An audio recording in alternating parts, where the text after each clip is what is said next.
Welcome to DIA Today, Democracy in America Today. I'm Matt Parks alongside Dave Corbin. Glad to have you with us as we explore the ideas behind today's headlines.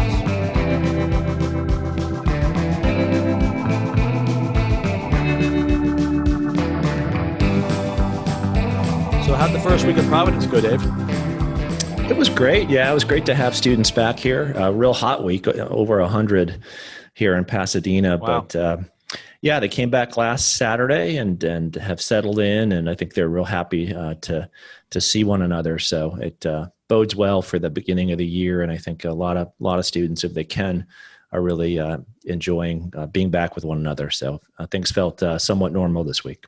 Yeah, that's good. Yeah, it was my first day back at King's in over 5 months. We were back there for faculty conference. We were still about 3 weeks before we start classes, but it was good. Good to see everybody and back in those familiar places, get back in my office, the books that I've been wishing I had access to all those months. And yeah, I think it feels like there's a little bit of normalcy that's coming back, but then there's other parts of it as everybody's got their mask and everybody's trying to keep their distance, and just the whole second level of COVID awareness that reminds you, well, we're not quite there yet. Yeah, we actually bought these wristbands to show where we are, green, blue, orange, or red, to signal to people how comfortable or uncomfortable we are around others. But it's a strange time when you're looking forward to going to a faculty staff in-service to see other people. So we've completed our required watching or reading of the Democratic National Convention, 4 nights. As predicted, it was tough for me, honestly. I was dragging by the end of it trying to watch. I don't think I've watched a convention like that in a number of cycles. My usual method is read the transcript the next morning, but I wanted to try to take in the primetime event and kind of get a feel for all that. So what we're going to do today is do a day-by-day review of the convention and talk through some of the major themes on a big picture. And then, as we always do, take that step back with our required reading and try to understand the basic context, intellectual, philosophical context of that convention through the lens of some early progressive writings. And as we see, really the mainstreaming of progressivism, that's one of the major themes of the last dozen years, I think it's fair to say, going back to the beginning of the Obama administration. But really, even in this last campaign, you see how progressivism and some of the ideas that, as Bernie Sanders himself said, were seen as radical, have become mainstream, have become part of the normal way of speaking and the kinds of policies that are expected by a large swath of the Democratic Party. And so we're going to talk about that, make those connections between those historical antecedents and what we saw this week. Quick reminder before we get into the headlines and that review of the convention, we are on Instagram, Democracy in America Today. If you were on there this week, you got a chance to play acceptance speech bingo with us, and you probably know by now that Dave got a bingo. He nailed it. He borrowed words from the slogan for the convention, so it gave him a leg up. But hey, good research. You got to give credit where credit's due. So we'll see if we can do as well next week. All right, so let's talk about some of the big themes that came out of the convention. I think, for my viewing, my perspective, and we're focusing on the major speeches of kind of the major leaders of the party. It seemed to me that the basic case against Trump was twofold. Number one, a case against his character, that he's divisive and unserious, that he's essentially still in a reality show starring himself. And where he does engage, he does so in a way that divides people rather than bringing people together, versus good old empathetic Joe. And then the second branch of the case against President Trump was competence. Basically, the narrative was that President Obama, Vice President Biden teed things up. They got the economy going again. They took care of healthcare. They had the world in order, Iran deal, climate change, was on a glide path to being taken care of. And then comes Donald Trump, and he messed everything up. And of course, his response to COVID-19 adds X layers on top of that. And so now Joe Biden has to come off the sidelines to fix the problems that he's already fixed once. And now it's time to do it again because of the incompetence of Donald Trump. Yeah, and I might add that part of the argument against Trump is that he doesn't rely upon experts when he should. And it's not necessarily Joe who's going to fix things on his own. It's just that they have that Obama command center, all of the brilliant people who have served in government before. And Joe's just going to trust them again. And when we trust government again, we're going to be able to right the ship. Hashtag science. So character and competence, right? Over and over again, those are the two things that are brought as charges against President Trump. And, as we were talking before the show about the discipline, I think you saw on display from people that, had some real significant differences. You've got different wings of the party represented in these major primetime speeches, but they were on message. And there were a cluster of issues that they kept going back to. And they had a way of bringing what was, if you thought about it, a really strong set of charges against President Trump, and yet somehow doing it without maybe people noticing that that was quite what they were doing. Right. So democracy is at stake. Wow, that's a really big deal to say democracy is at stake. Democracy's on the ballot. Wow, that's a major claim to say my opponent doesn't believe in democracy or the basic rules of the game. And yet they were able to pull that off, it seemed, in a way that seemed kind of folksy.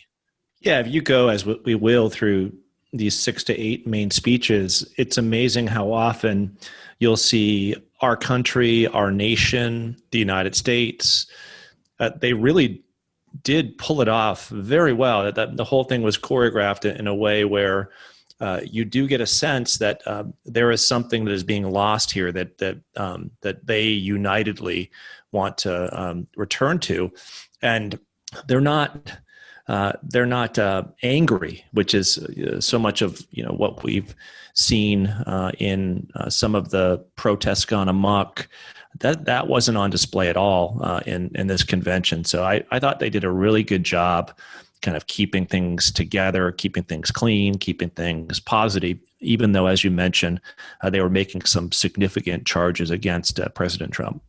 Yeah, I mean, if you follow the logic of the arguments, if you don't vote for Joe Biden, you will lose democracy, you will lose your life, you will lose your livelihood, and you will lose your future, right? So in that sense, the stakes couldn't be higher. But I think, just as you're saying, rather than presenting that in an angry way, but it was that more in sorrow than in anger. I'm not angry, I'm disappointed.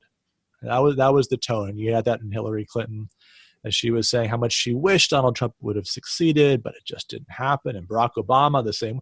I knew he wouldn't follow through on my policies, but I hoped he would do things in a decent way, that he would be somebody who would grow into the office, right? That was the kind of language there. And so it was sort of the parent who's disappointed in the child rather than the taskmaster who's ready to really bring down the hammer.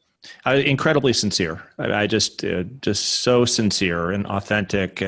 But in all seriousness, you see the tie here between the experts are going to solve the problem and the dope who came into the office 4 years ago, and the dopes who voted for him are making things worse, even though, like a good parent talking to a child, we would hope that they would have been more responsible when we left for the weekend and left the house to them. So let's work our way through the 4 evenings, and we're going to focus on the major speeches. Let's start with Monday night. We have Bernie Sanders and Michelle Obama, the two major primetime addresses. I thought Sanders was a classic Sanders speech. It was the one speech where we got to look underneath the hood and see what kind of car we're really driving, right? We heard a lot about good old Joe, but there was not a lot about policies. And Sanders was the one speech where you didn't get into a lot of specifics, but you got a sense of the tone of the overall policy direction when he emphasized, once again, that those policies that were considered, and he does the air quotes, radical, are now mainstream. And that's the policy program. And there's something that seemed to happen there, kind of a deal between the progressive wing and the ones that want to make sure they win the election. So look, you give us the platform, we'll let you have the convention. But I thought, his was the speech that kind of went against type, and in some ways became refreshing as you went along, because all the rest of them seemed like they were written by the same group of writers, hit the same phrases, hit the same charges. Sanders got to be Sanders still. Yeah, he had to add in on our nation, our country, our democracy. So he had maybe 5 or 6 of those. But yeah, he did get into some specifics, and specifics were very much lacking throughout the convention. Joe supports raising the minimum wage to $15 an hour. This will give 40 million workers a pay raise. How it's going to be paid for? Well, that's another question. Joe will also make it easier for workers to join unions, create 12 weeks of paid family leave, fund universal pre-K for 3- and 4-year-olds, and might make childcare affordable for millions. Joe will spend money on infrastructure. Joe will reduce or lower the eligibility age of Medicare from 65 to 60. So here are some, very kind of progressive policies that would be very expensive, but there's some flesh to the speech. There are some directives that are given. This is what you can expect if you vote for Joe. Yeah, and I think he was actually the speech that was the most in kind of that attack dog mode. We were thinking Kamala Harris might take on, which she really didn't in her speech.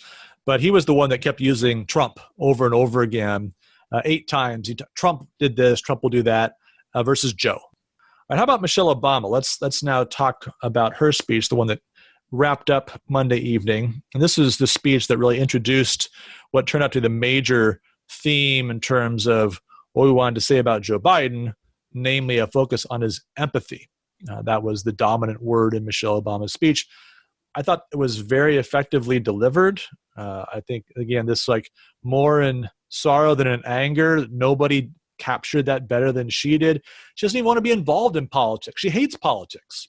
Somehow she keeps getting dragged into conventions and being first lady and all the rest. But she hates politics, but she loves her country. And so here we go again, because the people that are supposed to do this job aren't doing it well. They don't care. Everyone can be empathetic. We teach it to our children. It's easy to be empathetic. And somehow we have a president who's not. Yeah, I likewise thought that the speech was a well-crafted. I think that the theme that I saw over and over again in all these speeches is, what is the story of America?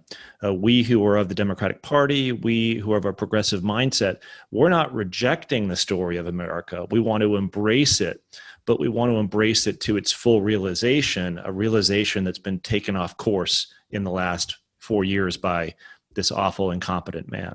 So let's shift to Tuesday night. I think we can move pretty quickly through the 2 major speeches there. We've got Bill Clinton and Dr. Jill Biden.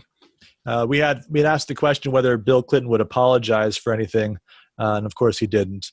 He really just seemed like he was replaying some of the classic hits of the 90s. We heard some of those phrases. Remember his talk about investment. Right? We don't spend money on things, we invest. The image of the presidential election campaign as a job interview and smart plans. All of these are just tropes that we're very familiar with if you were following politics 20 or so years ago. And it seemed like he just sort of tried to reapply that same language, that same rubric with some of the key buzzwords of this. He was doing his part. He was playing his role, but with some of the key buzzwords of this campaign mixed in there, but basically just recycling Bill Clinton of old. Yeah, and I'm a little sad for him because he almost plays a part of the corporate consultant rather than the revered former president. Here talking about the job as someone having a job interview and being able to get the job right. The job should be leading a command center. Instead, what we've had is a storm center. And we don't want to renew this person's contract. So very much consultant speak. It fits very well into this theme. If we only had a person who trusted the experts. When I was in office, I hired all the experts. They're still here. Go back to them and we'll be in good shape. But nothing of of great inspiration that kind of drew yourself to a different picture of the country in Bill Clinton's speech. Right. And then we have the Jill Biden speech, obviously introducing herself in some ways to the nation as first lady candidate, if you will, and using the classroom to do that, kind of get her story as a teacher, and then telling the story of her integration into the Biden family as Joe Biden's second wife, following the tragic death of his first wife and daughter. And so in using that to introduce this idea that you can make a family whole the same way that you make a nation whole. And this is part of a broader progressive argument that we should think about politics as people involved in a family. Government is what kind of binds the family together.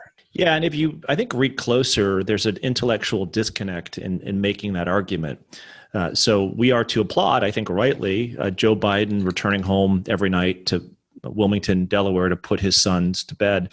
That's not a government program that prompted him to go home every night. That was the responsibility that he had as a father to his two sons and his new wife. So those familial obligations that we fulfill, we don't do them out of some reverence for a government or some reverence for policies or programs. We do them out of a true connection to that which is our particular own. And I think that's something that can't be replicated in a governmental structure over society. We've seen the damage done when you try to make government the parent of the child, which is society. It often subsumes the relationship that once was there within society. So anyway, I saw that disconnect there. Yeah, and you've got two very important spheres of life that are just distinct, that have distinctive roles, the family and the government. And when we try to analogize them, then we sometimes lose the distinctive mandates that each has, both given by God. These are two God-given institutions, but for distinct purposes. The other line that struck me along those lines at the end of the speech was talking about trusting the nation to Joe. And again, there's just sort of this idea, first of all, of the president, right, as the one office holder who has responsibility for the whole nation, but then just handing over all of us somehow as a trust, as if he's this father figure who's then meant to care for us all in the same way that he cared for Hunter and Bo and for Jill and those closely connected to him. All right, let's now shift our focus to Wednesday night. And we've got several of the heavy hitters Wednesday night.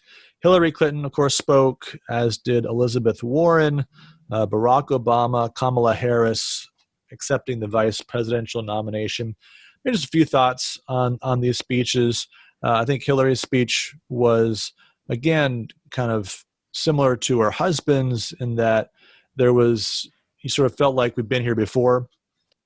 Then Elizabeth Warren, very diminished role, talking about child care and her personal story in connection with that. And she was the other person besides Bernie Sanders who talked a little bit about specific plans in the area, in that case of child care, but really brief speech.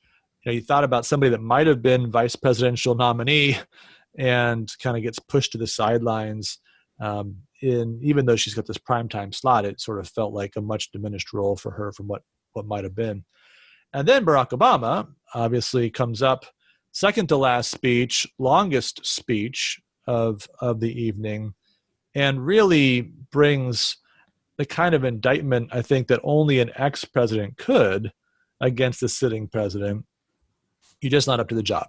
I did the job well. I left things for you in a good condition, and you messed up. I would give a little more credence to Elizabeth Warren's address. I think there was one line in her speech that stuck out to me, that in life she learned a fundamental truth, that nobody makes it on their own.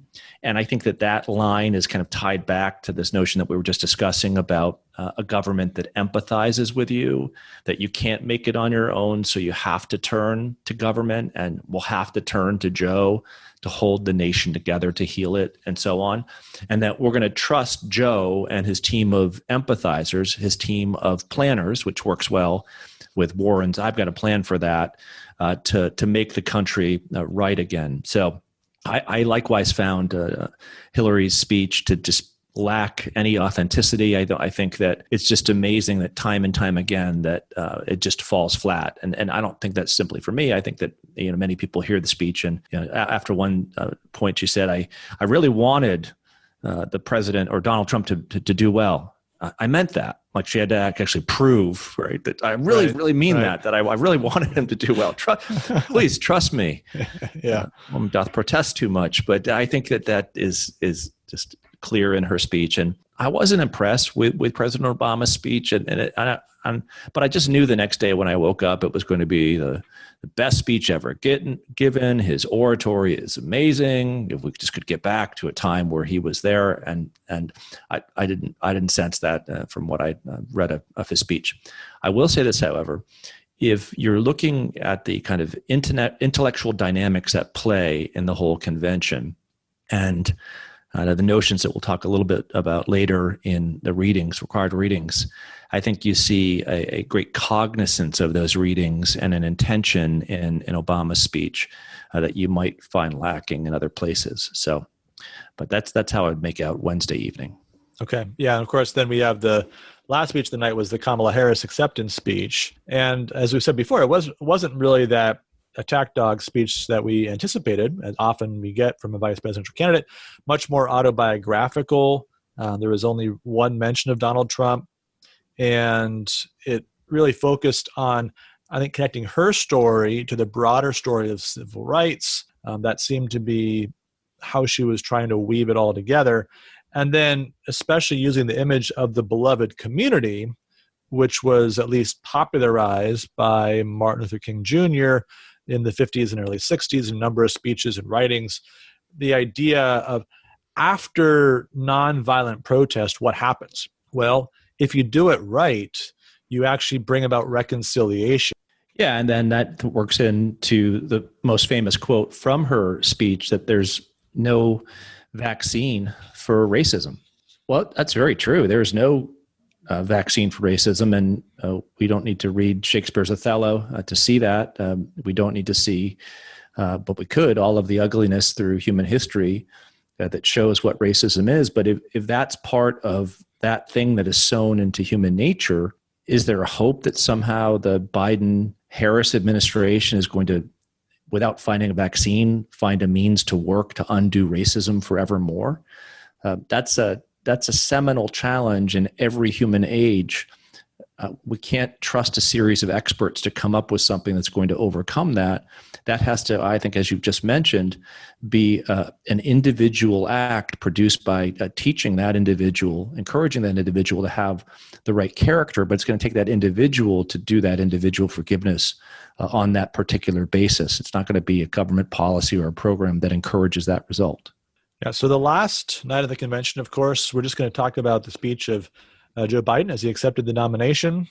As we said last week, 32 years in the making. I've already congratulated Dave on his bingo. So he got Build Back Better and Unite. I only got one of my 4 words. I got decency. There was no literally incompetent or man, as in, oh man, or come on man. So let's deal with the substance of the argument. And we've already suggested that one of the key questions that he raises is what's on the ballot. And one of the central passages of the speech, he says, character is on the ballot, compassion is on the ballot, decency, science, democracy, they're all on the ballot. Now, again, delivered in such a way that you sort of can take this all in, but if you really reflect on what he's saying, first of all, that to vote for Donald Trump is to be against all those things. And then there's this sort of awkward implicit statement that I am the embodiment of those things, right?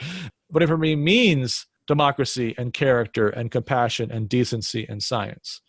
I found the beginning of his speech to be interesting, where he said that we just need to judge the president on the facts. However, when we review those facts, there are quite a few issues with the facts as presented by the vice president. 5 million Americans infected with COVID-19. More than 170,000 Americans have died. By far the worst performance of any nation on earth. No, No, not true. Not true. But you can play with numbers, no matter how scientific you think you are. More than 50 million people have filed for unemployment this year. More than 10 million people are going to lose their health insurance this year. Nearly 1 in 6 small businesses have closed this year. Why has that happened? Has that happened because the president said we have to close the economy? Has the president said, I want people to lose their health insurance, or I want small businesses to close? Hasn't there been a raging debate as to how open we want our states to be? Haven't we pointed fingers at those states that have opened their business faster? Haven't we suggested that somehow they're taking a risk with people's lives by catering more to the livelihood of constituents? So you can't have it, I think, both ways in this argument. You can't say on the one hand, I wanted to keep down infections as much as possible, and on the other hand, I wanted to keep businesses open, because that certainly wasn't how the debate played out over the last 6 months, unless I was in some parallel universe hearing something different. Am I wrong there, Matt? No, I think that's a great point, because they're trying to bring a double indictment against the president on this, that he botched the scientific side of the response to COVID-19, and therefore people have died in greater numbers than necessary, more people have been infected, et cetera. But also that the economy could have just kind of kept right on humming through this, or didn't have to go down as badly. And obviously, all the remedies that have been proposed, just as you're saying, have been remedies that have made it impossible for the economy to function. No one can leave their house in various places. Well, there's some jobs you can plug away, you can keep going, but many, many jobs you can't. And so the alternative narrative, right? I mean, sort of this broad, well, if we just done my plan, things would have been better. Well, you can say that, but exactly how would that have worked out? Right. And, if you want to go back through the history, Trump is talking about how this isn't going to be a big deal in January. Well, Democrats, including Joe Biden, were doing the same thing in their own ways. And we've, no one had a perfect record in terms of knowing when to do what throughout this period. And just as you said, there's been this ongoing debate about how do you balance health versus the economy. And the whole idea has been that these two are in tension with each other. And by the way, on top of all this, the president's not running the show in any of this, right? It's state governors who are making a lot of the decisions politically that have had the greatest impact on either the mortality rate, think about what happened in New York State because of the policies of Andrew Cuomo regarding nursing homes, or the economy, where states opened up early or they didn't open up, and the various economic results that have followed from that. And Joe Biden being president wouldn't actually make him governor of all 50 states. So there would still be a problem there. The limits of the office, even if you had all the right things to say, you still would have only so many policy tools available to you as a leader who would be largely powerless in terms of the specific policies adopted by localities. That's just not a prerogative the president has. But you have to present it, if you're the president's opponent, that this was a simple problem. It required a simple solution, and had that simple solution been enacted, we would not be here in August. And we know, all Americans who have lived through the last 7 or 8 months know that there has been nothing simple about what's taken place the last 7 months. In fact, there are a whole bunch of different complexities that have been accounted for. Some have been accounted for right, some have been accounted for wrong. That's just the nature of human beings when they reflect upon any problem that they're faced with, social, political, or otherwise. I think we could all say that you could second guess decisions of every leader at every level. And if we could do it all over again, there would certainly be things that would be done otherwise. But that's not quite the same thing as saying that if we had followed my path in real time, that the results would have been dramatically different. I think that's a much more difficult case to make. But of course, you can always talk that way because we don't have any real way of testing it. And if it's bad enough, people will say, well, it couldn't have been worse. We need to move on to our required reading. So Dave, what do you have for us today as we try to understand further the Democratic Party in 2020? Well, I do want to make mention before I get into the required reading that, and I'm not charging anyone with plagiarism here, but I gave a convocation address at Providence on Tuesday evening. And the imagery that I used in that address was light and darkness. And then you turn to Vice President Biden's speech. Where does he go? Light and darkness. Now, wow. Yep. I think there's something there. there's a little parallel happening here. Although I presented light and darkness a little bit differently from a Christian perspective than the one that the vice president used in his speech. I would say, however, that there's a connection between how we understand light and darkness and our role in the world and what is hoped for, as we see in the required readings, what human beings can do, how they can make the world, or how they think they can make the world a better place, and what this will take. And I think that there's been at least, and some would argue further, they go back, people like Eric Vogelin go back to the reality of Gnosticism in the Middle Ages and so on to kind of explain this modern trend that the problems of this world can be fixed. And we spoke a little bit about this last week as well. But I think in the context of American history, it's really interesting to try to draw together what takes place after the founding so that the country pivots in a more progressive direction. And the way that I've always tried to work through this intellectual trajectory is by drawing the connection between early American Romanticism, and first off, its connection with pragmatism. Secondly, the connection with pragmatism and progressivism, and then finally between progressivism and the rise of the American administrative state. So what I want to do with the required reading is I want to start with a passage from William James, the great pragmatist, not the father of pragmatism, but someone who comes into the scene and kind of clarifies what pragmatism is at the beginning of the 20th century. I then want to turn from James to the great progressive Herbert Croly, talk a little bit about John Dewey, and then end off by kind of examining the state of the Democratic Party and the progressive movement in the country today, and to kind of go back to our talk about the convention to see how well this convention did in terms of kind of working through some of the hopes and aspirations of progressivism, but doing so without producing distaste for a certain class of people within the country. So let's start with James, and this is a set of lectures that he gives in 1907, all under the heading Pragmatism, a new name for some old ways of thinking. So the context of these lectures is James is trying to suggest that the pragmatic way to view the world is a much clearer picture of reality than the older rationalist, traditionalist, or intellectualist way of looking at the world. And the best way that I can kind of pare this down and make clear sense of it is in the following way. If you are a pragmatist, you reject the older notion that somehow the subject, as thinker about the world, can look into the objective world and can find truth within the things of this world, can find absolute truth within the things of this world. The pragmatist says that there's no truth contained in the objective world. Truth is made by the subject. So something is only true if it makes a difference, and it needs some initiation or first impulse to be able to make a difference. Now, I'll give you an example of that. This is the example I always think of when teaching James. We have this Declaration of Independence, and we have this notion that all men are created equal. This objective truth, right, that all men are equal to the degree that they've been made human beings. The intellectualist or rationalist would say that the human being is equal in and of itself, and this Euclidean notion of equality, right? A thing that's equal to another thing is equal to itself. However, the pragmatist says that you can't really talk about a concept like equality and claim it to be true unless you've verified that it's true. So the only way you verify the truth of equality is by actually making things equal.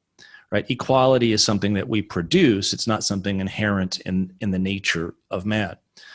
Now, I use the example of equality here because in tying together a pragmatic orientation of the world that gained strength in intellectual circles after the American Civil War into the beginning of the 20th century, you see that if you argue, as James does, that truth happens to an idea, that it becomes true, it's made true by events, you could see how the pragmatic orientation to truth would lend itself to progressivism, lend itself to the idea that, okay, we can progress.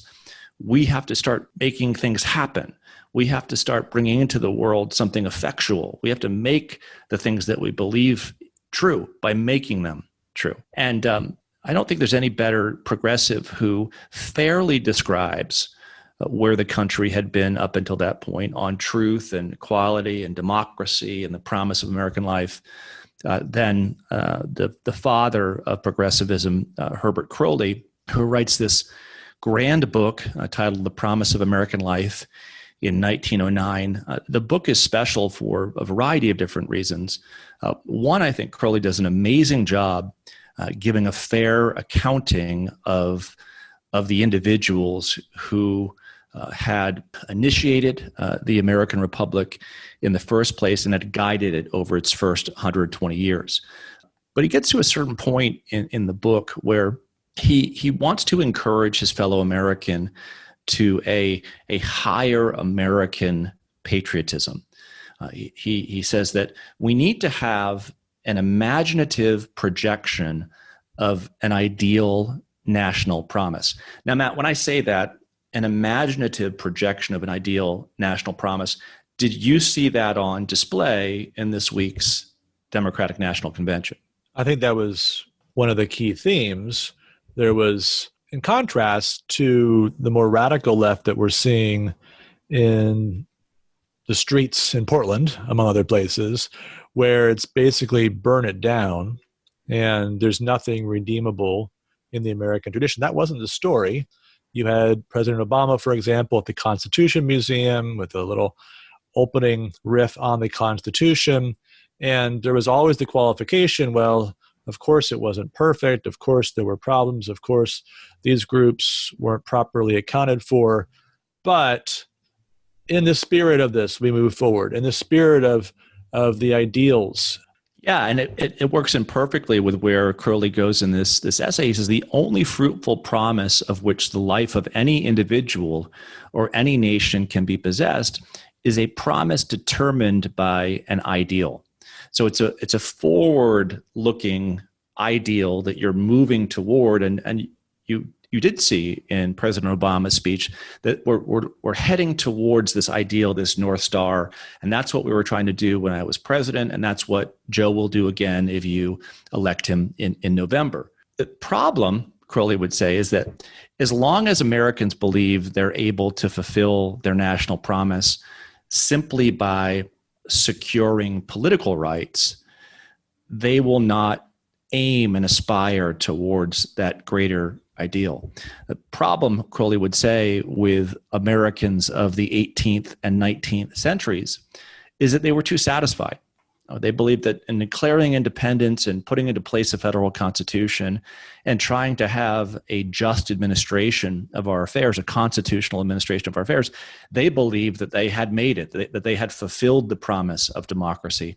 But what Croly says is that how can you say that the promise of democracy, that the promise of American life has been fulfilled if there are still radical differences between people, radical differences in what they're worth, radical differences in what their circumstances are? How can you say that we've fulfilled the promise of equality when we're living in a time where there's still a great amount of inequality? So note here for Croly, as you said, he's going to build upon where we are, but have the idea of equality that is actualized by stamping out the inequality that exists in this world. So the progressive platform is put into place here at the beginning of the 20th century. What are we after?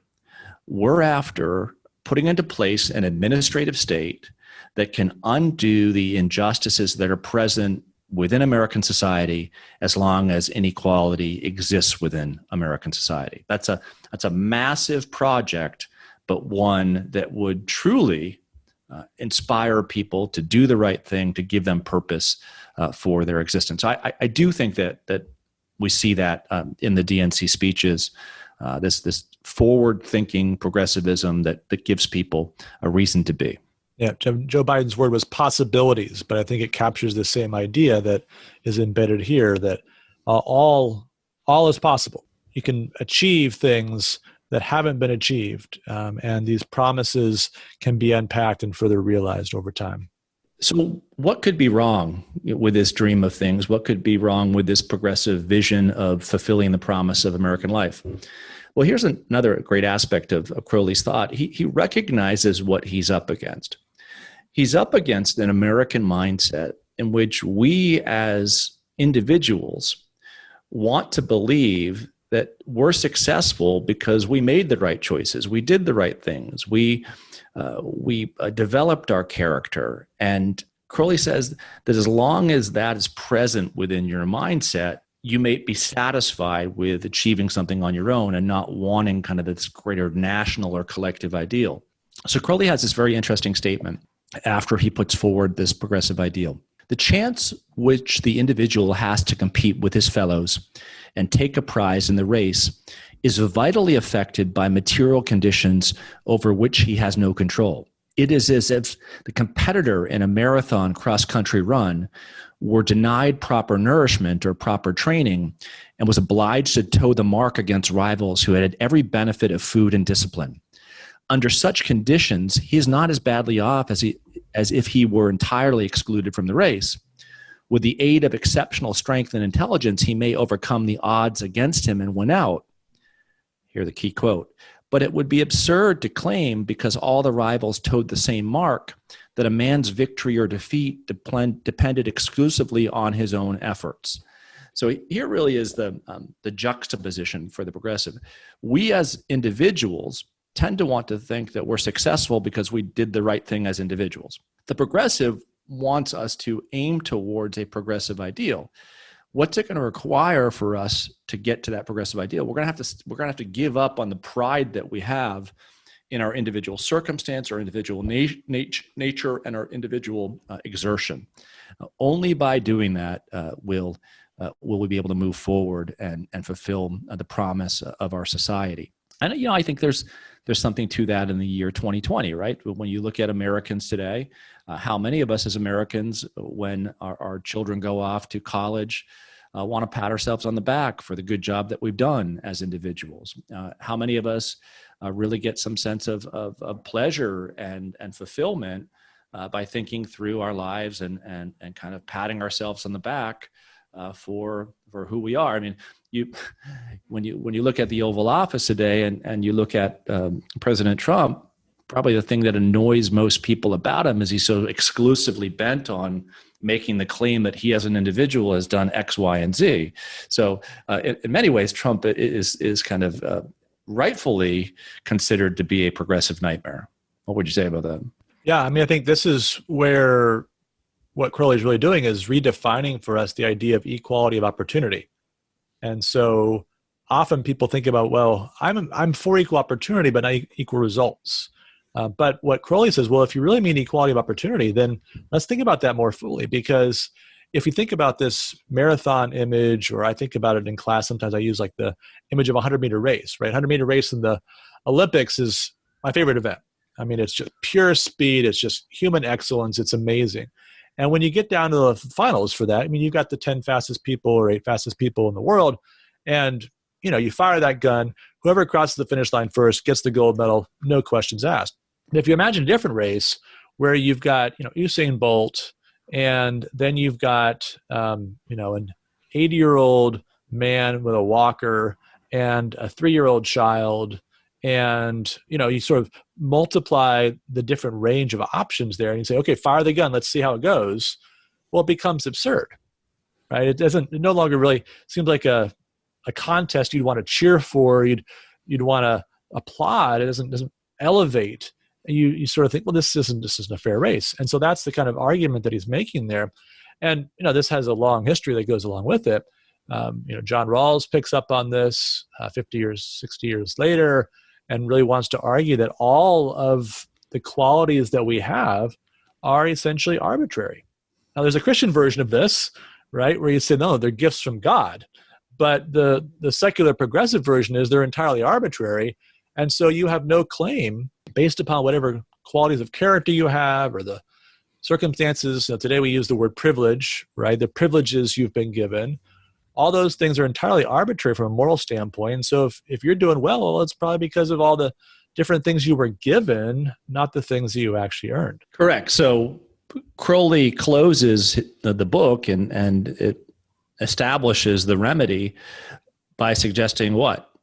How are we going to be able to overcome the natural disadvantage of our gifts? How are we going to be able to overcome the circumstantial disadvantage of the context in which we grow up in? And the only way that we can do that, Croly argues, is if we have a very powerful interventionist state that actually takes the side of those least advantaged within society. So it's equal opportunity plus. It's a constant remedying of any inequality that comes into existence.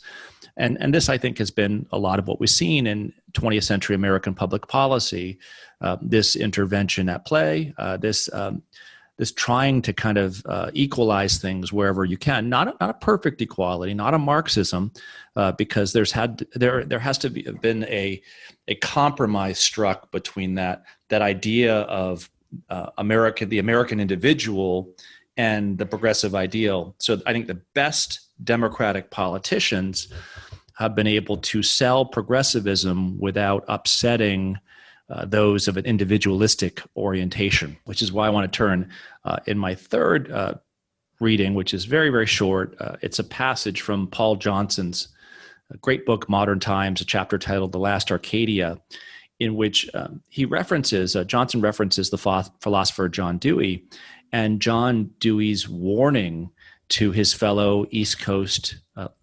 progressive elites. He says, don't leave behind Middle America, because much of Middle America is essential to the progressive project. Quote, the church-going classes, those who have come under the influence of evangelical Christianity, these people form the backbone of philanthropic social interest, of social reform through political action, of pacifism, of popular education. They embody and express the spirit of kindly goodwill toward classes which are at an economic disadvantage, and towards other nations, especially when the latter show any disposition toward a republican form of government. The Middle West, the prairie country, has been the center of active social philanthropy and political progressivism because it's the chief home of this folk. So this Middle America that Dewey points to as being essential to actualizing the progressive dream, they must be brought into the fold. If Middle America views itself as outside, right, the progressive norm, or views progressive norms as being antagonistic to what it believes in, then that East Coast cosmopolitanism is going to create a rift between the Democratic Party and the country, between the progressive movement and the country. So how would you judge, Matt, how well a Democratic candidate for president, but former Vice President Joe Biden, and all others who spoke Monday through Thursday on this account, did they heed Dewey's warning well or not? Well, I think they did, and in part because they learned or are learning from the experience of 2016. So Hillary Clinton's narrative about 2016 is that the election was stolen or the Russians took it or whatever. But the Democratic Party more broadly has essentially attributed, I think, to two things: neglect of the Midwest and a general lack of effort getting out the vote. And there was an effort to connect that to the problems of Middle America. And so you saw images of farmers, and you talk about factory workers, lots of emphasis on saving the auto industry, going back to the Obama administration and the reaction to the Great Recession. So that was clearly about Michigan, that was about Wisconsin, that was about some of these key battleground states that were neglected by Hillary Clinton in 2016. Not going to make that mistake twice.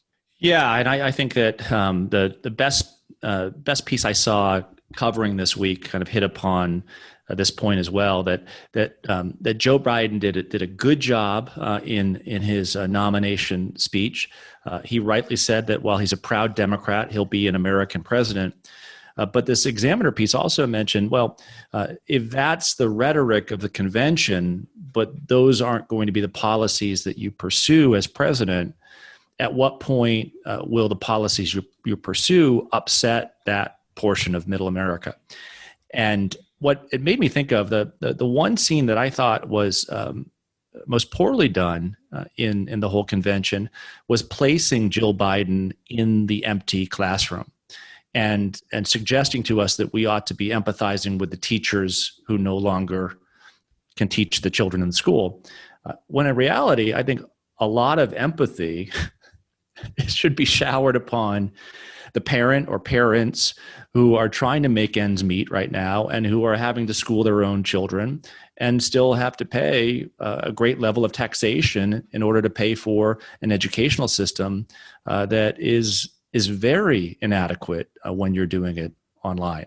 But then my second note, and I may have nothing to this point, but one of the problems I see with the Midwest strategy, especially with policy, is the following. What's not going to happen this fall in Ohio and in Michigan and in Wisconsin, in Minnesota, that is very important to the people of Ohio and Michigan, Minnesota? No football. There you go. That is part of the norms of fall in these states.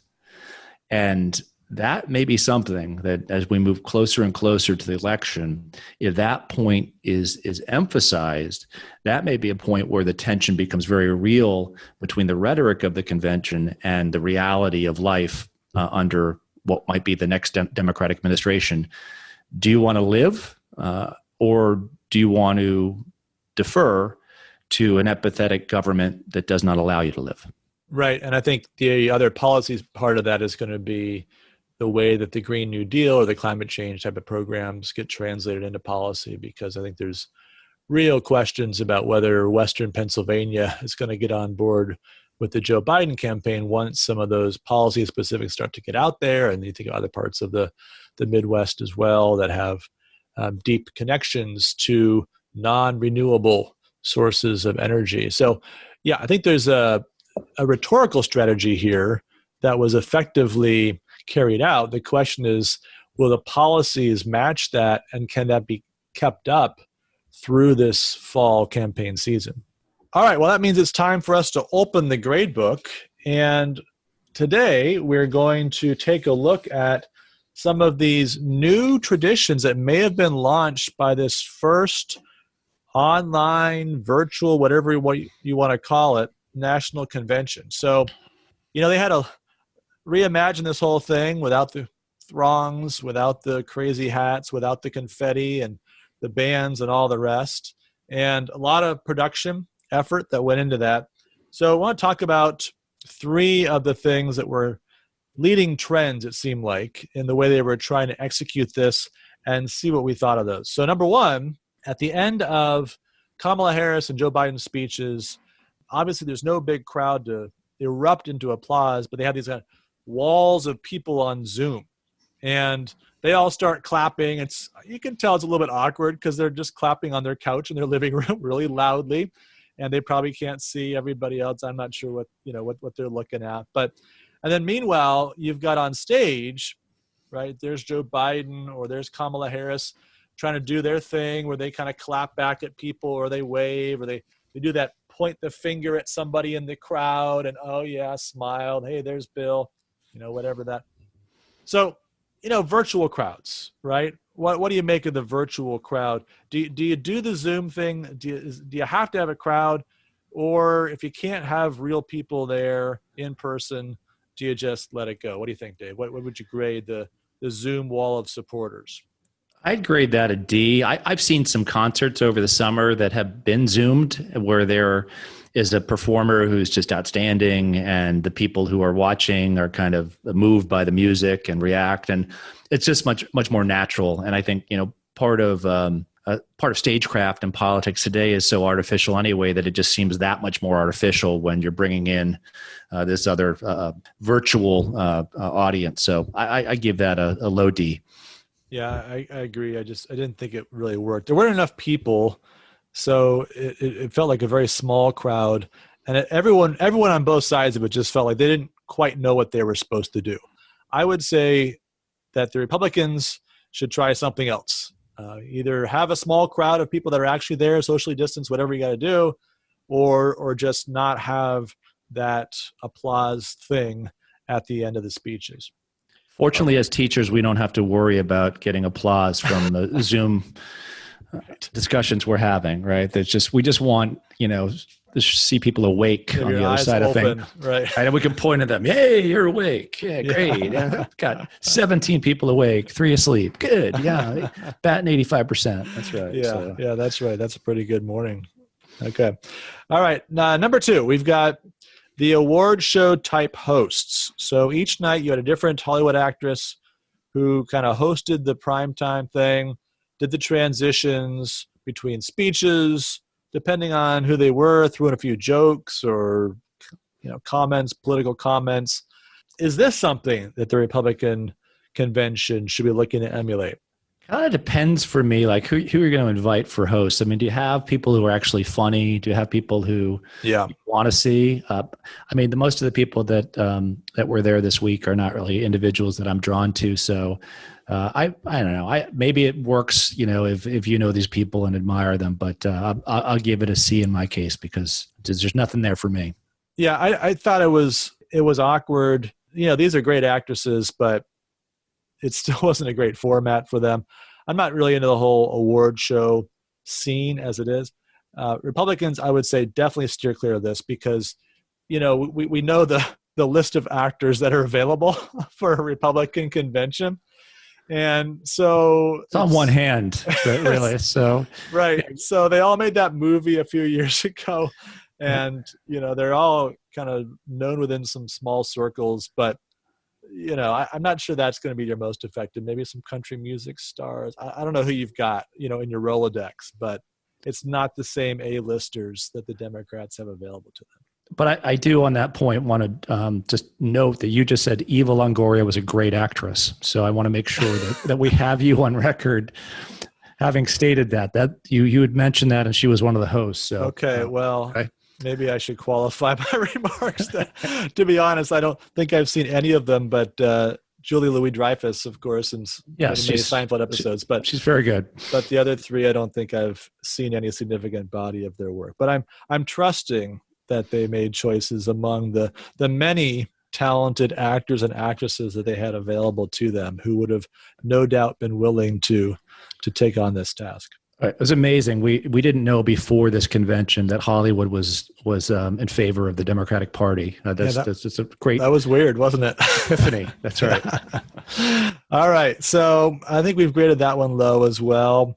We've got one last, the speech backdrop metaphors. That's the best way I can capture this. So, of course, the number one in all this was John Kasich standing at the crossroads. Literally, Joe Biden didn't need to use the word literally because John Kasich had already killed it on the very first night of the convention. This is a dividing road we must choose. And then he stood in the middle. So I don't even know what did that mean exactly, right? He didn't actually choose one direction or the other. But that was one metaphor that was difficult to miss. You had the Bernie Sanders woodpile. So we mentioned that already. And then Chuck Schumer giving his speech, at least if we took him at his word, in front of the Statue of Liberty. Unfortunately, it was dark. I don't know. Others maybe had a better channel they were watching, but I couldn't see the Statue of Liberty. It just looked like black sky behind him to me. So it was definitely meant to make a point, and Schumer's speech really depended upon the metaphor. But unfortunately, there was no Statue of Liberty visible at 9 or 9:30 at night on the East Coast. So what do you think? Speech backdrop metaphors. Should we go heavy into this if you're an advisor to the Republican Party next week? No, I probably wouldn't go there. I would give that. I give it kind of a high grade because it was funny. And when people think that they have to make an idea so explicit to someone that, right. that the metaphor is so front and center. But I would probably not go in that direction. So for enjoyment, I'd give those an A-. As a consultant, I'd give those a D-. Okay. Yeah. It was fun, but not a good way to go, I think. I mean, the Bernie Sanders one I enjoy just because you don't really know what the metaphor was. which was kind of fun. Like, why are we standing in front of a wood pile? so I like the mystery embedded in that one. It wasn't quite as hit you over the head as Kasich or Schumer, but even throw them all together, I'm still going to have to give it a C-, I think. All right, well, we're down to the last segment of the show, de Tocqueville's crystal ball. Last week's predictions, we've already kind of updated each of those. Dave aced the Joe Biden speech. That was probably the most impressive performance based on the questions that we had last time. The convention lineup isn't exactly set just yet. We know that President Trump, of course, will speak on Thursday night, and Vice President Pence Wednesday night, and Melania Trump on Tuesday night. But rather than going through night by night the way we did last time, we're going to just do some broader questions on the Republican convention. So here's the first question. How many different Trumps or Trumps-in-law will give a speech, Dave? Wow, how many are there? I think I've come up with 8 that seem like they're possibilities. I'm going to say like 5 of them are dead cert, but the other 3 possibly. So I'd say everyone but Barron. Barron's what, 14 years old? 14, yeah. He's maybe like 6 months shy of being included. So I'll go with 7. Okay. Everyone but Barron. Okay, so that's Donald Trump, of course, Melania, Eric, Donald Jr., Ivanka. Then you've got Tiffany, who spoke last time. I'd forgotten that. And then Jared Kushner, who I don't think did speak last time, but he's coming off his Middle East peacemaking success. So it wouldn't surprise me if they bring him out to speak about that. So you're saying 7, not Barron. I'm going to say they do the whole 8.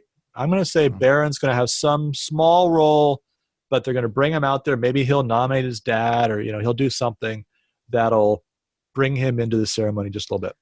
Note here what's happened. The Democratic Party, as we saw this week, wanted to make government your family. Donald Trump wants to make government his family. That's right. That's right. We're setting up the dynasty.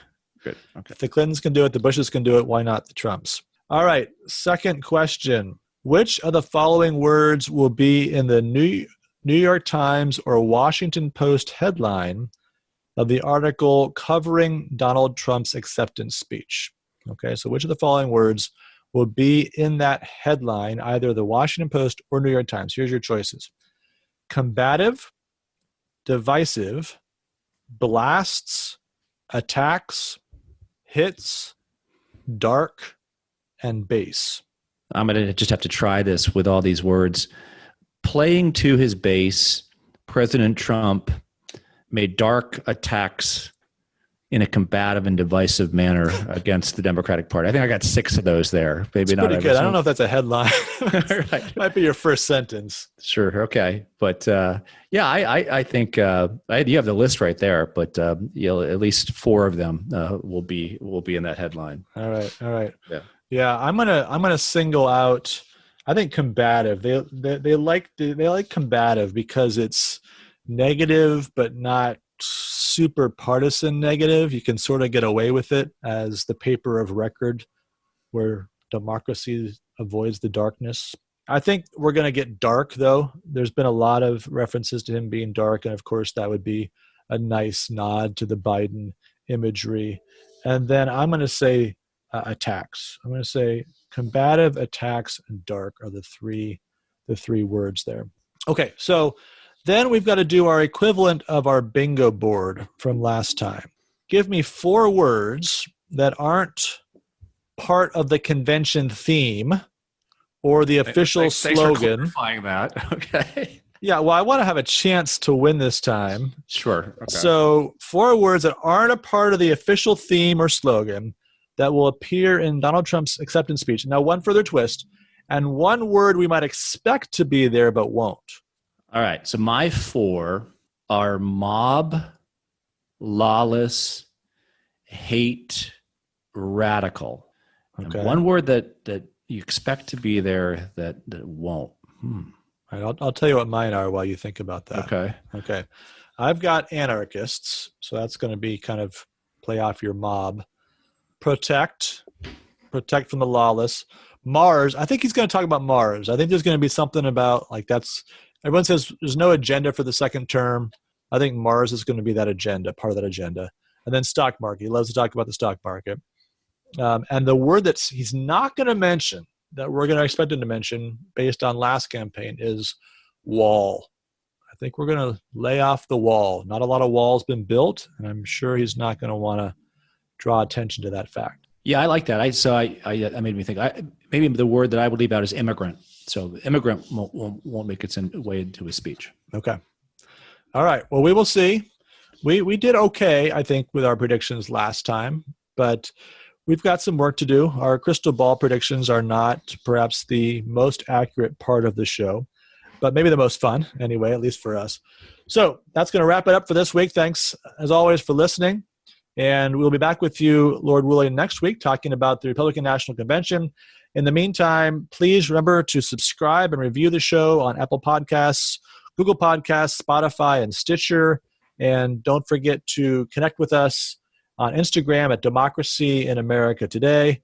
Thanks again. We look forward to talking to you next week.